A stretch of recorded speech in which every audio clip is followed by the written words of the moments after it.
इस अतीक के लिए देखा जा रहा है कि अतीक अहमद कहां से आया।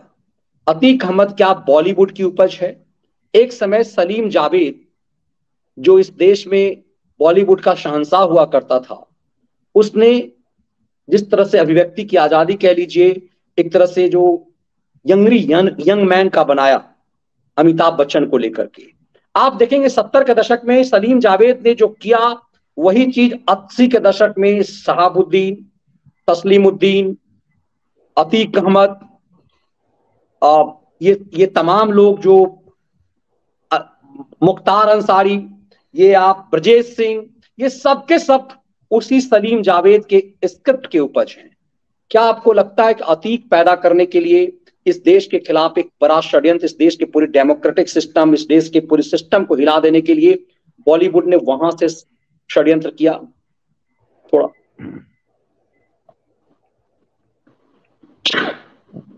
देखिए मनीष जी, उसके साथ पूरा सिस्टम तो था ही, और ये इस तरह के अब आप देख रहे हैं ना कि उसके मर जाने के बाद किस तरह से नेता खुलकर अब उसके समर्थन कर पूरी नंगाई पे आमादा हो गए हैं।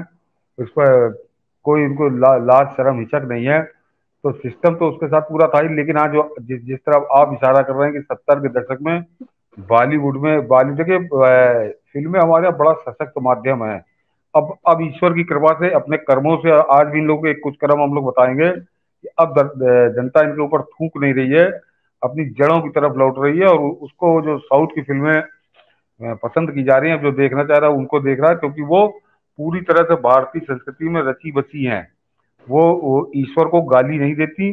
वो जो आज भी जो हमारे यहाँ के सामाजिक सिद्धांत है, जो सामाजिक मर्यादाएं हैं, उनके भीतर रह के ही वो फिल्में बनाते हैं। और उसका नतीजा है कि आजकल तक उनकी धूम मची है, और उसके बाद भी वो उन्होंने अपनी संस्कृति को नहीं छोड़ा। मतलब दर्शकों ने देखा होगा मनीष जी कि ऑस्कर में भी वो जो टीम पहुंची थी, तो वो पूरी भारतीय वेशभूषा में, भारतीय परिधान में ही थी। वो कोई नंगई पे आमादा नहीं थी।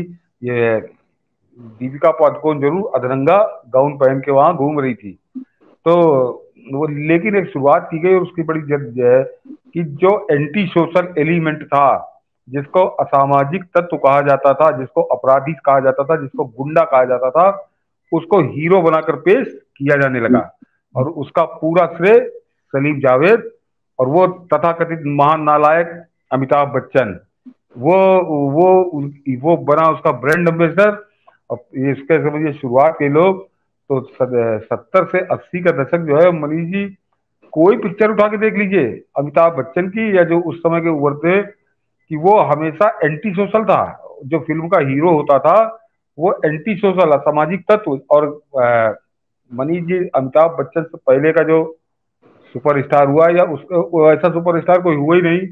चाहे आप राजेश खन्ना कर लीजिए, या उनसे पहले चले जाइए तो राजेंद्र कुमार या शम्मी कपूर या जो भी है, जो भी हीरो होते थे अपने दौर में, चाहे राज कपूर हो, दिलीप कुमार हो, देवानंद हो, ये लोग, इनकी मनीष जी छवि बड़ी आइडियल की होती थी, बड़े आदर्श पुरुष की।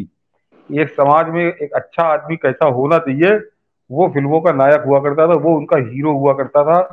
और वो हम लोग पहले कर चुके, किसी दिन फिर करेंगे कि 70 के दशक से जब हाजी मस्तान और दाऊद इब्राहिम का पैसा आने लगा या इसमें, तो जानबूझकर अच्छी फिल्मों बनाने वालों को किस तरह से साइडलाइन किया गया, वो हम लोग बात कर चुके हैं। रविंद्र जैन और इस तरह के लोगों को जिक्र हुआ कि वो गायब हो गए, राष्ट्रीय प्रोडक्शन गायब हो गया फिल्में बनाने से। और इस तरह के गुंडे बदमाशों को महिमा मंडित किया। उसका परिणाम है कि ये अतीक जैसे लोग, अतीक हैं, मुख्तार हैं, इस टाइप के लोग आने लगे, और भी जो गुंडे हैं। तो वो और उसके बाद जो सिस्टम पे लोग हावी हुए, कई बार मनीष जी बात होती है, जो वोहरा कमेटी की रिपोर्ट है, पता नहीं नरेंद्र मोदी सरकार उसको क्यों उस पर बैठी है कुंडली मार के।